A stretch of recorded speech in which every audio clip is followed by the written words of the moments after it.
Hello, in this video I want to show you how to make macro photos with Asus ROG Phone 6, the Ultimate.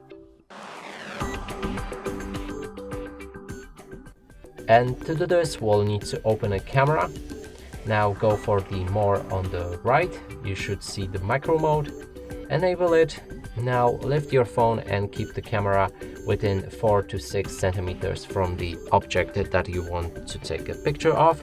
In this case, let's go for this plant.